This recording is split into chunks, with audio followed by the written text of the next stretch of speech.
ഈശോ മിശിഹായ്ക്ക് സ്തുതിയായിരിക്കട്ടെ. എല്ലാവർക്കും ജ്വലിക്കുന്ന ഈശോയുടെ തിരുഹൃദയത്തിലേക്ക് സ്വാഗതം. നിങ്ങൾക്കെല്ലാവർക്കും അറിയാവുന്നതുപോലെ ഈ മാസം ഈശോയുടെ തിരുഹൃദയത്തോടുള്ള വണക്കമാസമായാണ് സഭ ആചരിക്കുന്നത്. മുൻ വർഷങ്ങളിലും ഈ മാസം നമ്മൾ ഈശോയുടെ തിരുഹൃദയത്തെക്കുറിച്ച് ധ്യാനിക്കുകയും സുഹൃതങ്ങൾ ചെയ്തും ജപമാല, നൊവേനകൾ പോലുള്ള പ്രാർത്ഥനകൾ ചൊല്ലിയും ഈശോയുടെ തിരുഹൃദയത്തെ വണങ്ങുകയും ചെയ്തിരുന്നു. ഈ പ്രാവശ്യവും നിങ്ങളെല്ലാവരും ജ്വലിക്കുന്ന ഈശോയുടെ തിരുഹൃദയത്തെ സ്നേഹിക്കുവാനും വണങ്ങുവാനും തുടങ്ങിയിട്ടുണ്ടാകും. അതിന് നമ്മെ സഹായിക്കുന്ന ഒരു പുസ്തകവുമായാണ് ഇന്ന് ഞാൻ നിങ്ങളുടെ മുമ്പിൽ വന്നിരിക്കുന്നത്. Price the Lord. നിങ്ങൾക്കറിയാവുന്നതുപോലെ തന്നെ വിശുദ്ധ മാർഗ്രറ്റ് മേരി അലാക്കോക്കിന് ഈശോ നൽകിയ വെളിപാടുകളുടെ പുസ്തകത്തെക്കുറിച്ചാണ് ഞാൻ നിങ്ങളോട് പറയുന്നത്.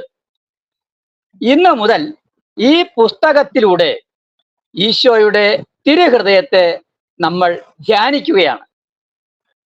ഈ പുസ്തകം വായിക്കുന്നതിലൂടെ ഈശോയുടെ തിരുഹൃദയത്തെക്കുറിച്ച് കൂടുതൽ അറിയുവാനും അവിടുത്തെ ആഴത്തിൽ സ്നേഹിക്കുവാനും നമുക്ക് സാധിക്കും. ആദ്യം ഈ വെളിപാടുകൾ ലഭിച്ച വിശുദ്ധയെക്കുറിച്ച് നമുക്കൊന്ന് പരിചയപ്പെടാം. വിശുദ്ധ മാർഗ്രറ്റ് മേരി അലാക്കോക്ക് 1647 ജൂലൈ മാസം 22-ാം തീയതി ഫ്രാൻസിലെ ലോട്ടേക്കോറിലാണ് ജനിച്ചത്. ചെറുപ്പം മുതലേ ദൈവവിശ്വാസത്തിൽ വളർന്ന അവൾ കന്യാസ്ത്രീ ആകാനാണ് ആഗ്രഹിച്ചിരുന്നത്. 1673 മുതൽ 1675 വരെ ഈശോയുടെ തിരുഹൃദയത്തിൽ നിന്നുള്ള നിരവധി വെളിപാടുകൾ വിശുദ്ധ മാർഗരറ്റിന് ലഭിച്ചിട്ടുണ്ട്. ഈ വെളിപാടുകളിലൂടെ തിരുഹൃദയ ഭക്തി ലോകമെമ്പാടും പ്രചരിപ്പിക്കാൻ ഈശോ അവരെ പ്രത്യേകം ചുമതലപ്പെടുത്തി. 1690 ഒക്ടോബർ 17 വിശുദ്ധ മാർഗ്രറ്റ് മേരി അലാക്കോക്ക് മരണമടഞ്ഞു. 1920 മെയ് 13 ബെനഡിക്റ്റ് 15 മാർപ്പാപ്പയാണ് അവരെ വിശുദ്ധയായി പ്രഖ്യാപിച്ചത്.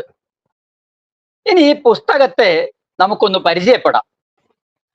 The autobiography of saint Margaret Mary Alacoque എന്നാണ് ഈ പുസ്തകത്തിന്റെ പേര്. വിശുദ്ധ മാർഗ്രറ്റ് മേരി അലാക്കോക്കിന്റെ ആത്മകഥ എന്നറിയപ്പെടുന്ന ഈ പുസ്തകം വാസ്തവത്തിൽ അവരുടെ ജീവിതത്തെക്കുറിച്ചും പ്രത്യേകിച്ച് ഈശോയുടെ തിരുഹൃദയത്തിൽ നിന്ന് അവൾക്ക് ലഭിച്ച ദിവ്യ വെളിപാടുകളെ കുറിച്ചും ഉള്ള അവരുടെ സ്വന്തം കുറിപ്പുകളുടെയും കത്തുകളുടെയും ഒരു സമാഹാരമാണ്. ഇത് ആത്മീയമായ അനുഭവങ്ങളുടെയും ദർശനങ്ങളുടെയും ഒരു വ്യക്തിപരമായ വിവരണമാണ്. Price the Lord. തുടർന്നു വരുന്ന ദിവസങ്ങളിൽ ഈ പുസ്തകത്തിലൂടെ ജ്വലിക്കുന്ന ഈശോയുടെ തിരുഹൃദയത്തെ നമുക്ക് ധ്യാനിക്കാം. Praise the Lord.